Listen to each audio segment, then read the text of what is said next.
तो हम लोग आज के क्लास में क्या देखें?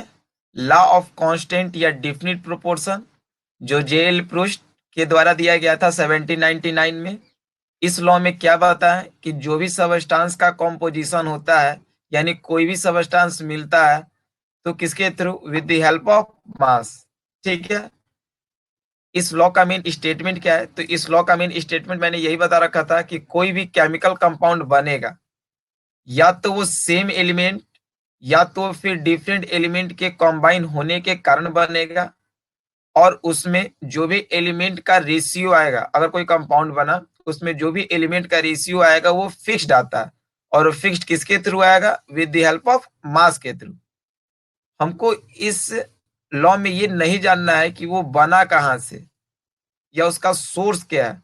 ठीक है, हमको बस ये जानना है कि जो भी कंपाउंड बना उसका रेशियो क्या है? फिक्स्ड है, कांस्टेंट है। कहलाएगा क्या? Law of constant proportion. ठीक है, चलिए एग्जाम्पल लिखा जाए तो जल्दी से देखिए। वी कैन अंडरस्टैंड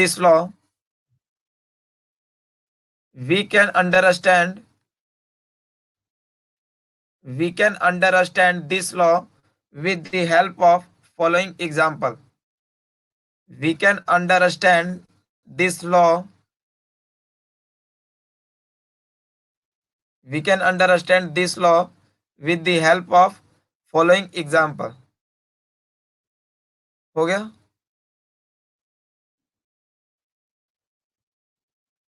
देखिए, अब हम लोग अलग अलग एक्सपेरिमेंट कर रहे हैं। 4 से 5 हम लोग एक्सपेरिमेंट करेंगे।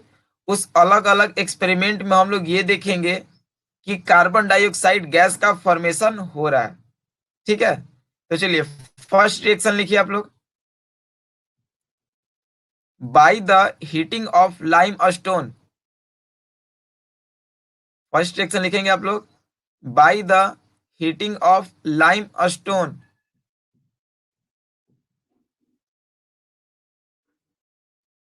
देखिए, कुछ लोग को लाइम स्टोन ये सब चीज क्लियर नहीं होगा। केमिस्ट्री में एक केमिकल नेम होता है, एक कॉमन नेम होता है। जैसे CaO, कैल्शियम ऑक्साइड को हम लोग क्विक लाइम बोलते हैं। CaOH का होल ट्वाइस, इसको स्लैग्ड लाइम या लाइम वाटर बोलते हैं।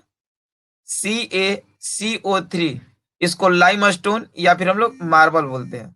तो जब हम लोग के पास CaCO3 आएगा, इसको हम लोग लाइम स्टोन बोलेंगे या फिर मार्बल बोलेंगे, या इसको बोलते हैं।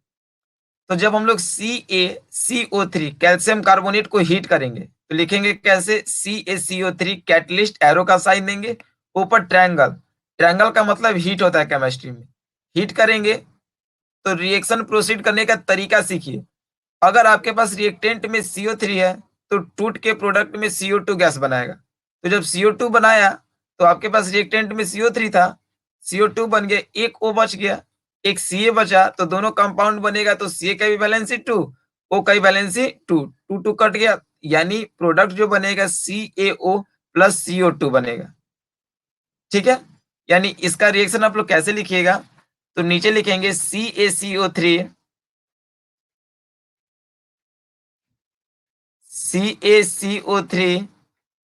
एरो। एरो का मतलब कैटलिस्ट होता है। एरो के ऊपर हिट कर दीजिए,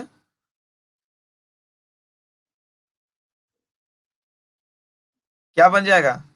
CaO प्लस CO2। और जहां पे आप लोग CO2 लिखे हैं ना, वहां पे ऐसा साइन दे दीजिएगा। इसका मतलब होता है इवोल्यूशन ऑफ गैस, यानी गैस निकल गया। ठीक है, यानी इस रिएक्शन से हम लोग क्या देखे? कार्बन डाइऑक्साइड गैस का फॉर्मेशन हुआ। क्लियर है? फर्स्ट रिएक्शन सबका हो गया? कमेंट सेक्शन में बताया जाए, फर्स्ट रिएक्शन सभी लोग का हो गया? ओके, यानी क्या लिखिए? कैल्शियम कार्बोनेट को यानी लाइम स्टोन को हम लोग हीट करेंगे तो क्या मिलेगा? CaO plus CO2, weak lime plus carbon dioxide. चलिए सेकेंड रिएक्शन लिखिए।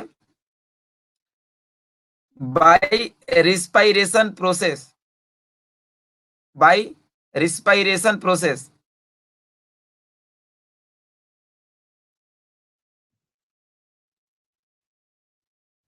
बाय रिस्पायरेशन प्रोसेस, ठीक है। यानी रिस्पायरेशन प्रोसेस में क्या होगा, ग्लूकोज टूटता है ना, तो लिखिए C6H12O6 plus O2, C6H12O6 glucose plus O2 plus O2 catalyst, arrow का साइन, कैटलिस्ट के बाद जब ग्लूकोज टूटेगा तो किस चीज का फॉर्मेशन करेगा, तो लिखिए CO2 plus H2O plus 38 ATP energy plus 38 ATP energy. चलिए आप लोग बताइए, तो एटीपी का full form, ATP stand for, ATP stand for, comment section में बताया जाए। एटीपी स्टैंड फॉर, नहीं पता है किसी को?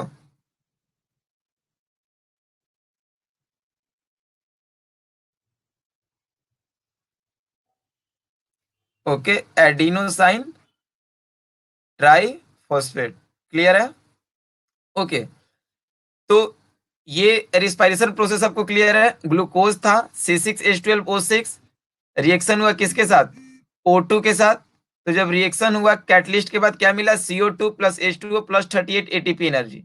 जहां पे CO2 मिला है उसके ऊपर एस, उसके बगल में एरो का साइन दे दीजिए, मतलब वो गैस बाहर निकलेगा। और अगर रिएक्शन को बैलेंस करना है तो आप लोग कर सकते हो। यानी इस रिएक्शन से भी हमको क्या मिल गया, CO2 गैस का फॉर्मेशन हुआ। सबका हो गया?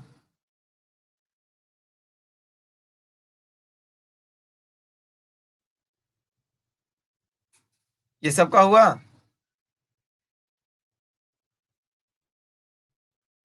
ओके, बाकी लोग ठीक है। थर्ड लिखिए, when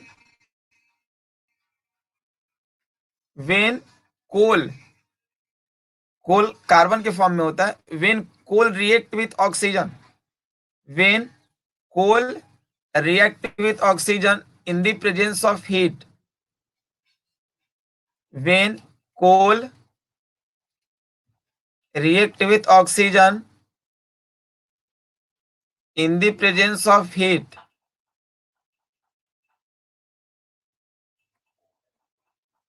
when coal react with oxygen in the presence of heat to form carbon dioxide, जब कोयला कार्बन के फॉर्म में है, ये ऑक्सीजन के साथ रिएक्ट करेगा, इसको हीट करेंगे तो कौन सा गैस का फॉर्मेशन होगा, CO2 का। CO2 के बगल में फिर एरो का साइन दे दीजिए, पहले लिख लीजिए C+O2, कैटलिस्ट में हीट, CO2, एरो का साइन मतलब evolution of gas.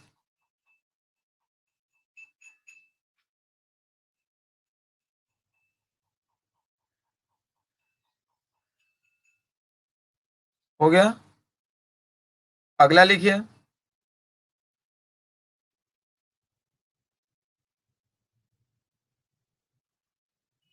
By the heating of,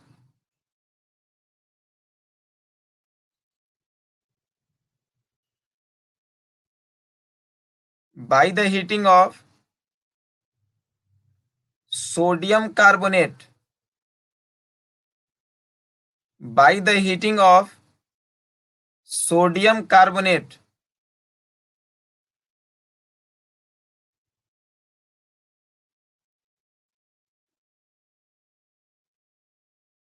by the heating of sodium carbonate. हो गया? लिखेंगे नीचे Na2CO3, Na के ऊपर, Na के पास CO3 वाला वैलेंसी, CO3 के पास Na का वैलेंसी का एक्सचेंज होता है, तो Na2CO3 कैटलिस्ट दीजिए, हीट कीजिए, तो ये टूटेगा तो क्या बनेगा, CO3 है तो CO2, और एक O Na के साथ करेगा तो Na2O। लिख लेंगे Na2O plus CO2, sodium oxide plus carbon dioxide, Na2O plus CO2।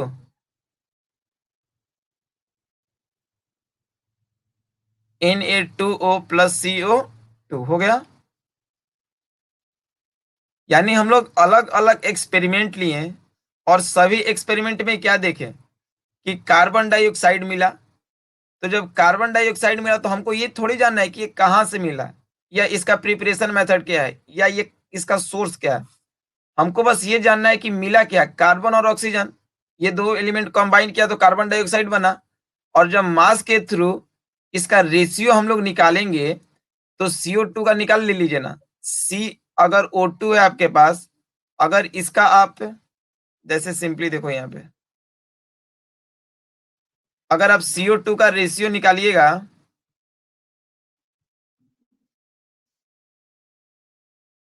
तो क्या होगा। तो CO2 में एक पार्ट कार्बन है और दो पार्ट क्या आपके पास ऑक्सीजन है। तो जब एक पार्ट कार्बन और दो पार्ट आपके पास ऑक्सीजन है तो सबसे पहले तो CO2 का फॉर्मूला बना आपके पास CO2। तो इसमें आप लोग देखिएगा एक पार्ट कार्बन और दो पार्ट ऑक्सीजन कंबाइन करके CO2 बनाया है। तो जब ये आपके पास CO2 आ गया, यहाँ पे देखिए, यहाँ पे CO2 आ गया तो सबसे पहले इसका रेशियो निकालिएगा किसके through, with the help of mass. तो कार्बन का एटॉमिक नंबर 6, तो इसका एटॉमिक मास कितना हो गया, 12 हो गया। कार्बन का एटॉमिक मास कितना हो गया बाबू, 12। रेशियो ऑक्सीजन का 16 होता है लेकिन दो है तो 16 से 32। और जब इसका रेशियो निकालिएगा तो दोनों कटाइए सेम से, तो 4 से 3 बार में, 4 से 8 बार में। यानी ये फिक्स्ड हो गया कि जब जब 3 ग्राम कार्बन का और 8 ग्राम ऑक्सीजन का मिलेगा तभी आपका कार्बन डाइऑक्साइड का फॉर्मेशन होगा। ठीक है। तो कार्बन डाइऑक्साइड बनेगा तो उसका fixed ratio, fixed constant proportion क्या आएगा, 3:8। तो उसके नीचे स्ट्रिंग मार देख लिखिए in all the above experiment, उसके नीचे लिखेंगे in all the above experiment, in all the above experiment CO2 carbon dioxide is released। in all the above experiment CO2 is released when carbon combine with oxygen, when carbon combine with oxygen to form carbon dioxide, to form carbon dioxide, to carbon dioxide in the same ratio 3:8, 3:8 का मतलब क्या, 3:8, in the same ratio 3:8 by mass, by mass, full stop। this example show the, this example show the law of constant proportion, this example show the law of constant proportion।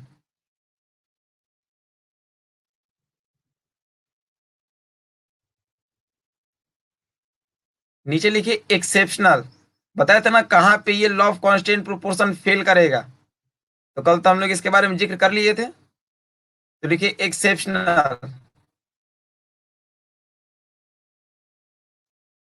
First लिखिए इन isotopic form, इन isotopic form,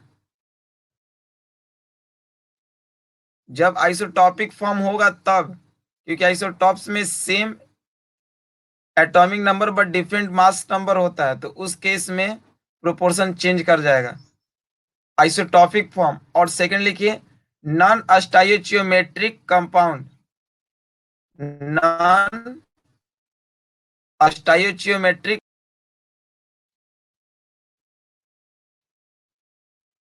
non stoichiometric compound.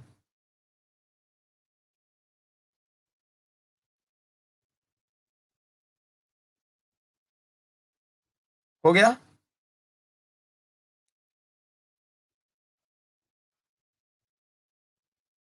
तो ये खत्म हो गया आपका कौन सा topic, law of constant proportion. चलिए, लॉ ऑफ कांस्टेंट प्रोपोर्शन में किसी कोई दिक्कत? वैसे कल भी ये जिक्र हो चुका था। जल्दी से बताया जाओ कमेंट सेक्शन में, किसी को लॉ ऑफ कांस्टेंट प्रोपोर्शन में दिक्कत है? ओके, ठीक है। बाकी लोग?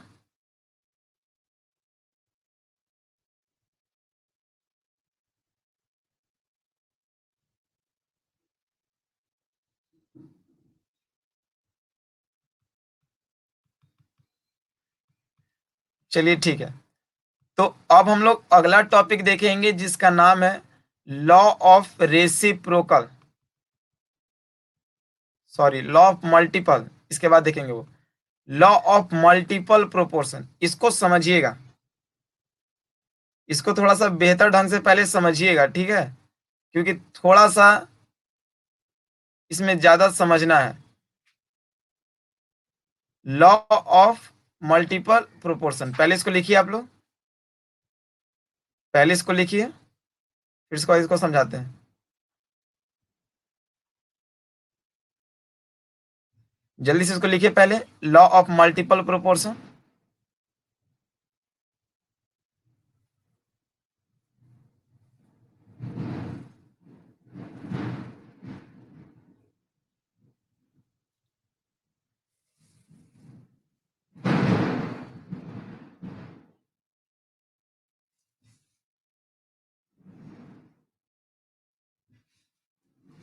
जल्दी लिखा जाए।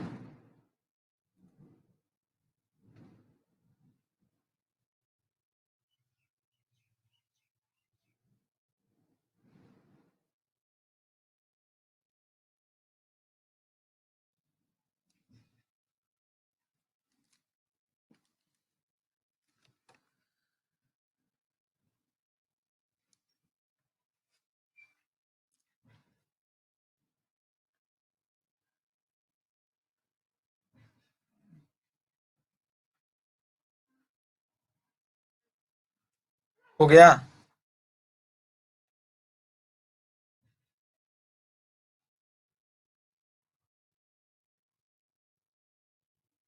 Law of multiple proportion given by John Dalton in 1803। इस लॉ में किसी भी सबस्टांस का कॉम्पोजिशन हम लोग मास के थ्रू करते हैं। इस लॉ का मेन स्टेटमेंट हम लोग देखेंगे।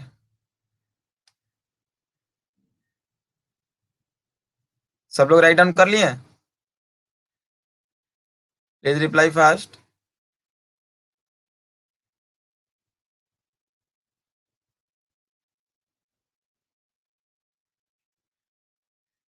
ओके,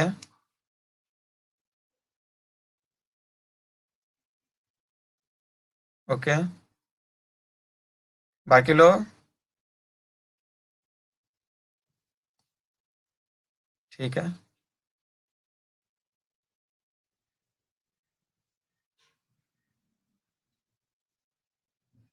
कुछ लोग का भी नहीं आया है।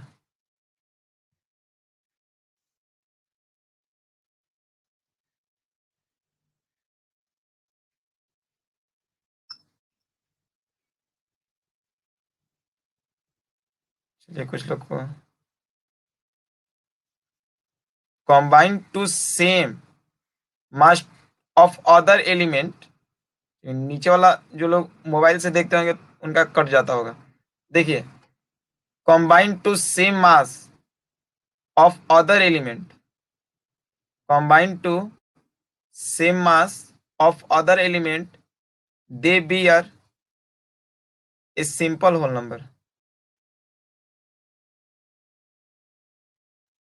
चलिए, हो गया। they bear a simple whole number ratio. चलिए देखिए, वो समझिए, इसको थोड़ा बेहतर ढंग से समझिए। तो लॉ ऑफ मल्टीपल प्रोपोर्शन, ये लॉ ऑफ मल्टीपल प्रोपोर्शन जो है वो जॉन डाल्टन के द्वारा 1803 में दिया गया था। इस में किसी भी substance with the help of क्या करेंगे, मास के थ्रू ही करेंगे हम लोग। ये होता क्या है, देखिए, जब कोई भी दो या दो से अधिक एलिमेंट, जनरली दो ही के लिए वैलिड है, जब कोई भी दो एलिमेंट कंबाइन करेगा तो आप वैसा दो एलिमेंट लीजिएगा ना जो कम से कम ज्यादा कंपाउंड का फॉर्मेशन करता है। जैसे हाइड्रोजन और ऑक्सीजन, हाइड्रोजन और ऑक्सीजन कंबाइन करके H2O भी बना सकता है, और हाइड्रोजन और ऑक्सीजन कंबाइन करके H2O2 हाइड्रोजन पेरोक्साइड भी बना सकता है। नाइट्रोजन और ऑक्सीजन रिएक्ट करके 5 अलग अलग ऑक्साइड बनाता है। ये बहुत फेमस क्वेश्चन है। नाइट्रोजन ऑक्सीजन के साथ रिएक्ट करके 5 अलग अलग ऑक्साइड का फॉर्मेशन करता है। ठीक है, तो ऐसा आप लोग फॉर्म लिख सकते हैं जब कोई भी दो एलिमेंट कंबाइन करके दो या दो से अधिक कंपाउंड या ऑक्साइड का फॉर्मेशन करता होगा, वो सुटेबल आएगा मल्टीपल प्रोपोर्शन में। तो जब कोई भी दो या दो से अधिक एलिमेंट कंबाइन करके अधिक से अधिक मात्रा में जब वो कंपाउंड बनाएगा, तो हम लोग करेंगे क्या कि एक मास को कांस्टेंट कर देंगे। तो एक मास को जब कांस्टेंट कर देंगे तो जो दूसरा वाला मास होगा उसका रेशियो जो निकालेंगे वो सिंपल होल नंबर में आएगा। समझिएगा, जैसे मान लिया जाए कि हम एक नाइट्रोजन ले लिए, एक ऑक्सीजन, नाइट्रोजन का मास ले लिए, ऑक्सीजन का मास ले लिए, एक नाइट्रोजन ऑक्साइड का मास ले लिए। ठीक है, इसमें नाइट्रोजन का मास या ऑक्सीजन का मास को क्या करेंगे हम लोग, एक को कांस्टेंट कर देंगे, और एक को कांस्टेंट करने के बाद जो दूसरा वाला आएगा उसका जो रेशियो निकालेंगे वो आपका सिंपल होल नंबर के फॉर्म में आएगा। क्या बोल रहे हैं समझिए, एग्जाम्पल से बेहतर समझ में आएगा आपको। देखिए, एग्जाम्पल क्या है, nitrogen react with oxygen to form 5 different oxide. पहले लिखिए, तो पहले जो बोल रहे हैं उसको लिखिए एग्जाम्पल देके। When nitrogen, when nitrogen react with oxygen, when nitrogen react with oxygen to form 5 different oxide,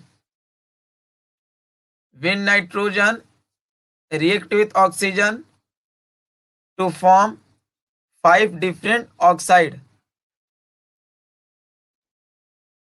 हुआ क्लियर?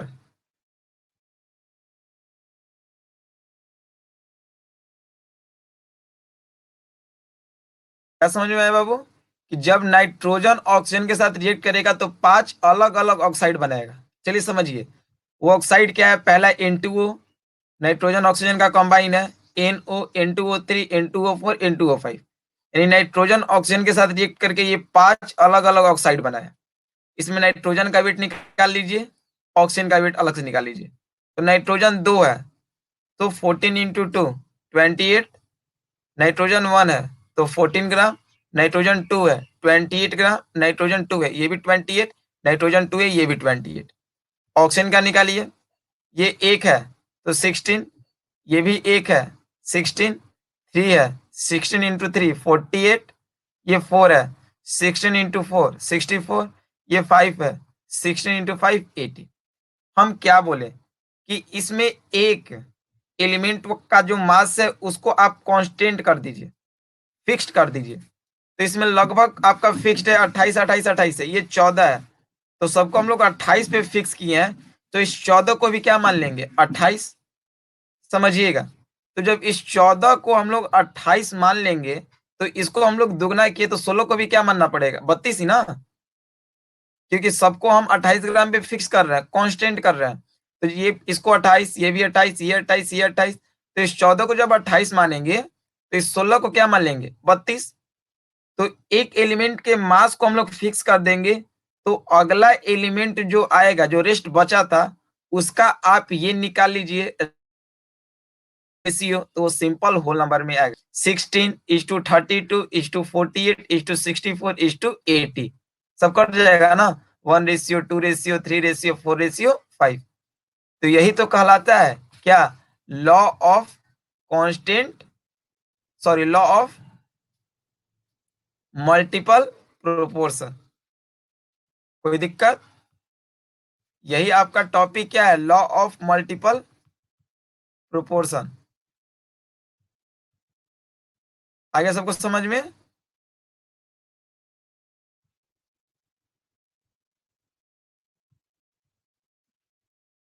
ओके,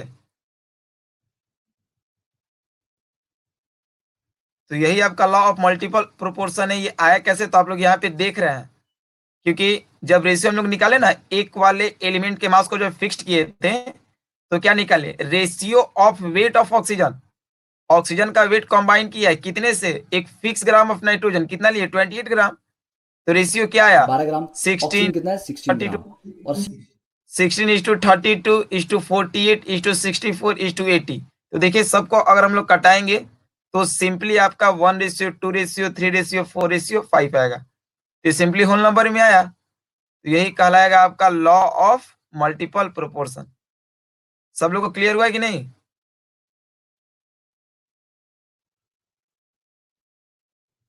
बाकी लोग का रिप्लाई क्लियर हुआ सबको?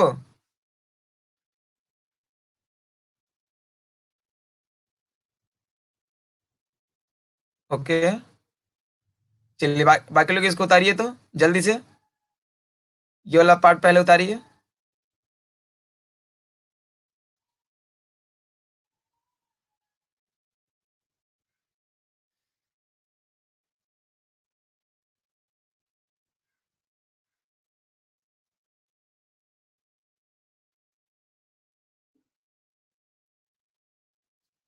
ओके,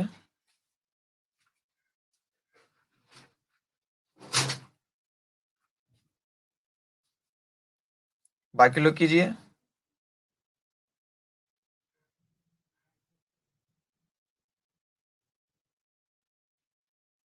ओके,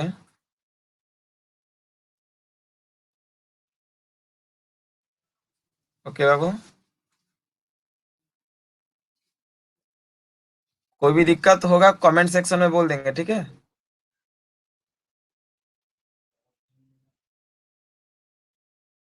ओके, और लोग कीजिए।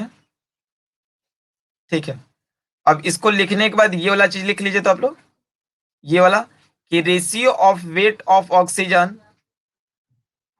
Ratio of weight of oxygen, ratio of weight of oxygen combining with 28 gram of, gram. और CO2 में भी है 12 ग्राम, और ऑक्सीजन है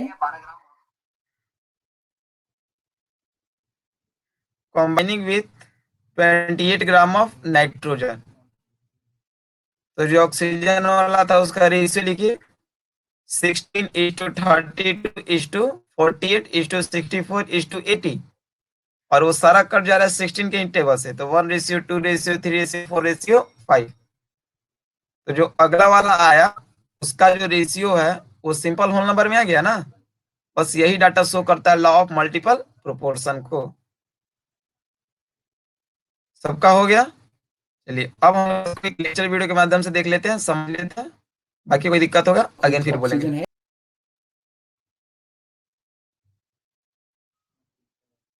प्रोपोर्शंस की। ठीक है, देखिए लॉ ऑफ मल्टीपल प्रोपोर्शन में क्या है, सिंपल था। तो डेफिनिट प्रोपोर्शन में तो हम सिर्फ एक ही कंपाउंड को अलग अलग सोर्सेज से ले रहे हैं। मल्टीपल प्रोपोर्शन में हमारे पास दो एलिमेंट होते हैं, ठीक, लेट अस से दो एलिमेंट्स हमारे पास हैं, और वो एक दूसरे के साथ कंबाइन करते हैं, पर एक ही चीज नहीं बनाते। जैसे वाटर में तो आपके क्या किया, हाइड्रोजन और ऑक्सीजन कंबाइन किए तो सिर्फ वाटर बना। अब ऐसा तो नहीं है कि हाइड्रोजन और ऑक्सीजन सिर्फ H2O बनाते हैं, ये H2O2 भी तो बनाते हैं। ठीक है, तो जब दो एलिमेंट्स कंबाइन करके दो से ज्यादा, दो या दो से ज्यादा कंपाउंड बनाते हों, तब अगर हम एक एलिमेंट के अमाउंट को फिक्स करके दूसरे को स्टडी करें, तो वो सिंपल होल नंबर रेशियो में आएगा। अगर आप इसकी डेफिनेशन पढ़ोगे ना, आपको कुछ ज़्यादा क्लैरिटी नहीं आएगी, बिल्कुल नहीं आएगी क्लैरिटी। आप कंफ्यूज हो जाओगे कि मतलब क्या है इस डेफिनेशन का। तो पहले हम स्टडी कर लेते हैं ठीक है, स्टडी करने के बाद आपको डेफिनेशन समझ आएगी। अब देखो, नाइट्रोजन और ऑक्सीजन जब कंबाइन करते हैं तो क्या क्या बन सकता है। ठीक है, ऑक्साइड ही बनेंगे नाइट्रोजन के, तो एक बार बन गया आपका N2O। ठीक है, अगली बार बन गया हमारे पास NO, फिर बन गया हमारे पास N2O3, फिर बन गया हमारे पास N2O4, और फिर बन गया N2O5। तो ये 5 ऑक्साइड यहां पर बने। अब देखो N2O में बेसिकली नाइट्रोजन कितना है, 28 ग्राम, और ऑक्सीजन कितना है, 16 ग्राम। ठीक है, NO में क्या है, नाइट्रोजन था 14 ग्राम और ऑक्सीजन थी 16 ग्राम पर। अब हमने क्या करना है, देखो, या नाइट्रोजन को या ऑक्सीजन को फिक्स करो। तो लेट अस से हम नाइट्रोजन को फिक्स करते हैं कि उसको 28 ग्राम ही लेंगे हम सब में। तो अगर 14 ग्राम 16 ग्राम ऑक्सीजन से कंबाइन करता है तो उसको डबल कर दें तो ये 28 ग्राम हो जाएगा। तो 16 ग्राम की जगह ऑक्सीजन आएगी 32 ग्राम। ठीक है, तो हम नाइट्रोजन को फिक्स कर रहे हैं यहाँ पे 28 ग्राम पे। N2O3 में तो वैसे ही 28 ग्राम है, और ऑक्सीजन कितना है, 48 ग्राम। ठीक है, फिर उसके बाद N2O4 में फिर से ये 28 ग्राम है, और ऑक्सीजन यहाँ पे है 64 ग्राम, और N2O5 में 28, और दिस इज 80 ग्राम। तो नाइट्रोजन को तुमने फिक्स कर दिया ना, 28 पे फिक्स कर दिया। तो एक एलिमेंट को फिक्स करना है। अब यहां पर आप ऑक्सीजन को भी करके एक बार ट्राई कर सकते हो। तो नाइट्रोजन को जो आपने फिक्स किया, उसके बाद देखो ऑक्सीजन जो आई अलग अलग कंपाउंड में, एक बार 16, फिर 32, फिर 48, फिर 64, फिर 80। तो इसका मतलब हुआ कि ratio of weight of oxygen combining with 28 gram of nitrogen. तो 28 ग्राम नाइट्रोजन से कंबाइन करने वाली जो ऑक्सीजन आ रही है वो कितनी कितनी आ रही है, एक बार 16 आ रही है, एक बार 32 आ रही है, फिर 48, फिर 64, फिर 80। तो उसको सिंप्लीफाई कर दें तो ये आया 1:2:3:4:5। तो मतलब ऑक्सीजन जो वो सिंपल होल नंबर रेशियो में आई ना, यही लॉ था। ठीक है, लॉ क्या बोलता है कि जब दो एलिमेंट्स कंबाइन करके दो या दो से ज्यादा कंपाउंड बनाते हैं, तो एक एलिमेंट का जो फिक्स अमाउंट है वो दूसरे के जिस अमाउंट से रिएक्ट कर रहा है वो होल नंबर रेशियो में आते हैं। मतलब नाइट्रोजन का जो फिक्स अमाउंट है वो ऑक्सीजन के जिन अमाउंट से कंबाइन करता है वो अमाउंट्स आपस में होल नंबर रेशियो में आ रहे हैं। ठीक है, तो समझ आ गया। तो अब इसको आप नोट डाउन कर सकते हो। ठीक है, यहां भी कर दिया। अब सिमिलरली मान लो इसमें एक और हम आपको ऑप्शन देता हूं, जैसे कार्बन डाइऑक्साइड का लेते हैं। तो हम अगर कार्बन और ऑक्सीजन की बात करें तो एक बार ये CO2 बना रहे हैं। ठीक है, और को इसमें जस्ट हम तो एक बार ये CO बना सकते हैं और एक बार CO2 बना सकते हैं। तो कार्बन और ऑक्सीजन, तो देखो CO में कार्बन कितना है, 12 ग्राम, ऑक्सीजन कितना है, 16 ग्राम, और CO2 में भी है 12 ग्राम और ऑक्सीजन है 32 ग्राम। तो कार्बन को अगर आप फिक्स कर दो तो ऑक्सीजन क्या आ रही है, 16:32, दैट इज 1:2 की रेशियो में। ठीक है, अब आप ऑक्सीजन को भी फिक्स कर सकते थे। देखो अगर यहाँ 16 ग्राम है और ये 32 है, तो 32 को हाफ कर दो तो ये क्या हो जाएगा, 16। तो ये 12 वाला भी 6 हो जाएगा। तो ऑक्सीजन को अगर आपने 16 ग्राम पे फिक्स कर दिया तो कार्बन कितना आ रहा है, एक बार 12 आ रहा है और एक बार 6 आ रहा है, दैट इज 12:6 का मतलब वो 2:1। तो वो भी होल नंबर रेशियो में आ रहा है। ठीक है, तो इस तरह से हम प्रूव कर सकते हैं इन लॉ को। अब यहां पर आ गया क्वेश्चन नंबर 3। तो ये था आपका एग्जाम्पल के through law of multiple proportion. ये एक क्वेश्चन है जो ए बी के साथ कंबाइन किया है, तो पी क्यू आर एस अलग अलग डाटा को शो कर रहा है। तो ये बताना है कि लॉ ऑफ मल्टीपल प्रोपोर्शन को फॉलो कर रहा है कि नहीं। चलिए इसको समझिएगा। हम क्या आपको बताएं कि किसी एक पार्ट को फिक्स करना है। ये कोई फिक्स नहीं है कि फर्स्ट वाले को करना है, फर्स्ट को भी कर सकते हो, सेकंड को। इसमें जैसे आप आपको ध्यान से वीडियो पॉज करके पहले ये अपने आप 2 मिनट ट्राई करना है, ठीक है। तो ए और बी यहाँ पर कंबाइन कर रहे हैं एक दूसरे के साथ और डिफरेंट डिफरेंट कंपाउंड बना रहे हैं, पी क्यू आर और एस। तो ये जो डेटा दिया हुआ है समझिएगा इसको। आपको प्रूव करना है कि ये मल्टीपल प्रोपोर्शंस को फॉलो करता है। अब देखो, इस क्वेश्चन को सॉल्व करने के लिए हम क्या करेंगे, हम 2 टेबल्स बना लेते हैं, वेट ऑफ ए और इस तरफ आ जाएगा वेट ऑफ बी। ए का कितना था पहले, क्या 0.6 0.8 से कर रहा है, तो मान लो 0.6 को 6 ले लेते हैं, 6 ग्राम, और 0.8 को ले लेते हैं 8 ग्राम। अगली बार 9 ग्राम है इसका, ठीक है। तो 9 ग्राम कितने से कंबाइन कर रहा है, बी के 24 ग्राम से। अगर हम ए को फिक्स करना हो, ठीक है, 6 ग्राम पे फिक्स कर दे मान लो, तो अगर 9 ग्राम 24 से कंबाइन करेगा तो 6 ग्राम कितने से कंबाइन करेगा, दैट इज 16 ग्राम से, ठीक है। ये आप कैलकुलेट कर सकते हो ना, 9 का 2/3 हो गया 6 और 24 का 2/3 हो गया 16। अगली बार 40 ग्राम था, तो 40 ग्राम ए कंबाइन कर रहा है हमारे 160 ग्राम बी के साथ, तो 6 ग्राम कितने से करेगा, इसको कैलकुलेट करोगे ये आ जाएगा यहाँ पे 24 ग्राम।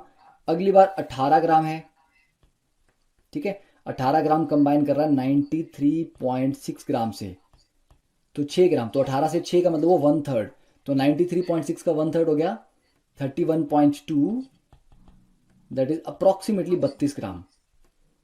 तो हमने ए को यहाँ पर फिक्स कर दिया 6 ग्राम पे, तो देखो बी की वैल्यू क्या आ रही है, 8, 16, 24, 32, दैट इज 1:2:3:4।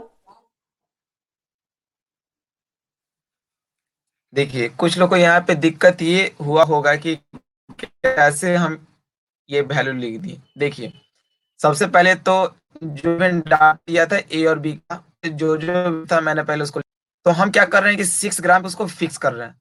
तो ये 9 ग्राम था, तो 9 ग्राम को 6 ग्राम पे फिक्स करने का मतलब कि हमको यहाँ पे 6 लाना है।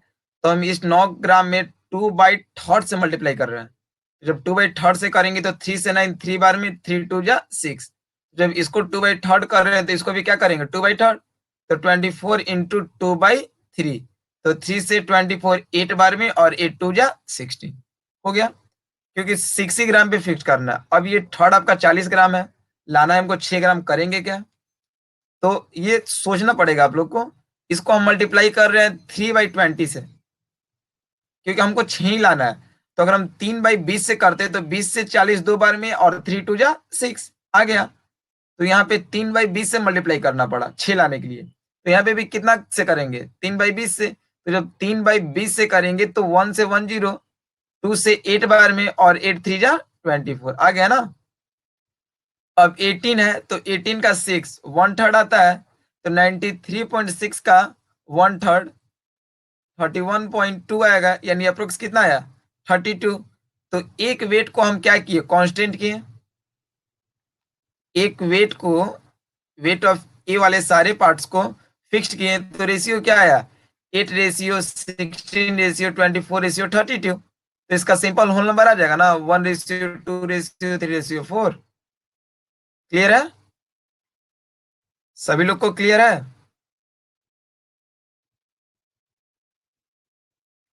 Please reply fast.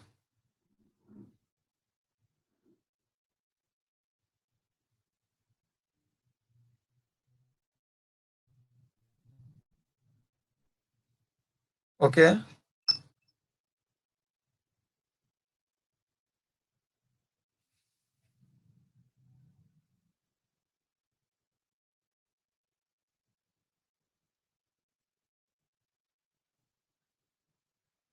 देखिए दिक्कत कहाँ हो रही है कुछ लोग को, जैसे वेट ए है, वेट बी है।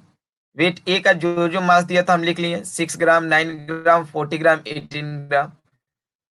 वेट बी का जो दिया था 8:93.6। तो किसी एक पार्ट को फिक्स करना है, एक पार्ट को फिक्स का मतलब क्या, अगर 6 को फिक्स कर रहे हैं तो सबको 6 ही लाना होगा।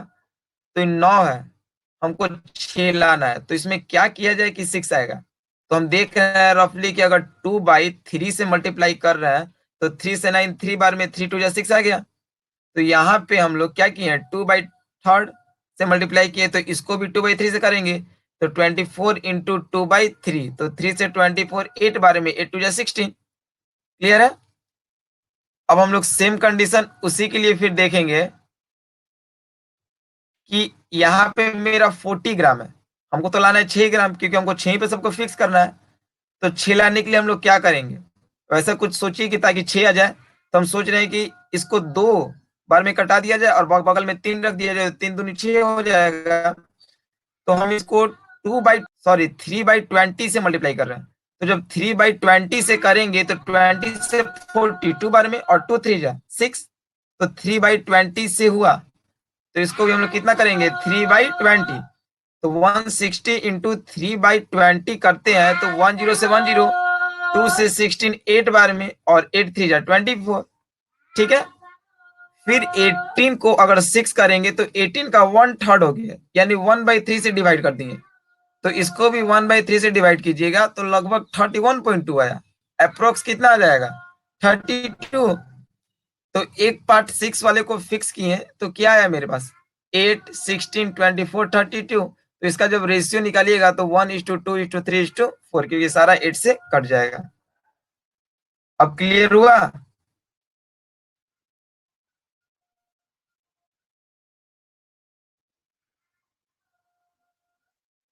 अब क्लियर हो गया?